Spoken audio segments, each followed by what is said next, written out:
The search is on this morning for a gunman accused of shooting a man inside a crowded South Nashville club. News Channel 5's Cuthbert Langley joins us from Vanderbilt Medical Center, where the victim was taken early this morning. So, Cuthbert, have police released a description of this gunman that they're looking for?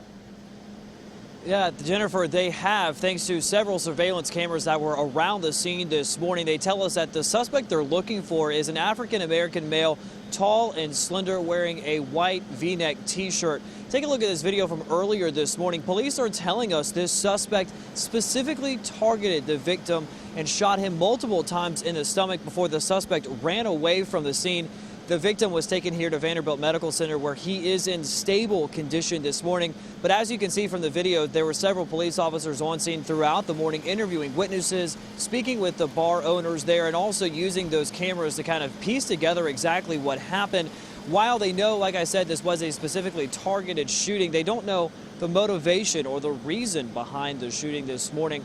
But we are told, thankfully, though, that there are no other injuries to report this morning other than that one shooting victim. Now, if you know anything about this crime, as always, you're asked to call Crime Stoppers. That number is 74-CRIME. Reporting live from Vanderbilt Medical Center this morning, I'm Cuthbert Langley, News Channel 5 HD. Thank you, Cuthbert. New this morning, an American Airlines flight from Dallas to Boston was diverted to Nashville late last night after a woman on board became disruptive. Passengers say Mary Lentz tried to storm the cockpit. A flight attendant tried to stop her, and Lentz reportedly punched the flight attendant. She was eventually restrained by the flight attendant and a passenger, and it took officers, 3 of them, to get the woman off the plane at Nashville International Airport. She also kicked 2 officers as they tried to get her to their patrol car. Once inside the car, they say, she kicked out the cage and kicked another officer. She now faces assault charges. The search continues this morning for a man who police say robbed a bank and then was involved in a carjacking yesterday. Metro Police are looking for 26-year-old Kershawn Globe. They believe he went into the Fifth Third Bank branch on Thompson Lane in South Nashville around 11 yesterday morning. Police say he had a gun and ordered the teller to fill a pillowcase with money. After getting the cash, he fled and went to a home on Alyssa Drive. When police tracked him down there, they say he took off on foot and then carjacked a man at a gas station nearby on Elm Hill Pike. Police say he then drove to the parking lot of Wave Country off Two Rivers Parkway and borrowed someone's phone. And when he did not return that phone, the owner of the phone followed him and saw him get into another vehicle and take off. If you have seen Kershawn Globe or know where he might be, you are urged to call police. Another man has already been arrested in connection with the bank robbery. Darren Caver is believed to have driven Globe to and from the bank. He is now in jail awaiting federal charges. Now, police say they were able to recover the stolen bank money at the home on Alyssa Drive. They say they found it hidden in the home's air vents. Things are back to normal in a Mount Juliet neighborhood this morning after it was evacuated last night during a standoff.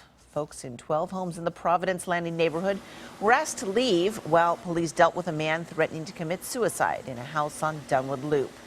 They say the man had a military background and they believed he had several handguns and a long-range rifle. After about 4 hours, the man finally came out and was taken to the hospital. No one else was hurt.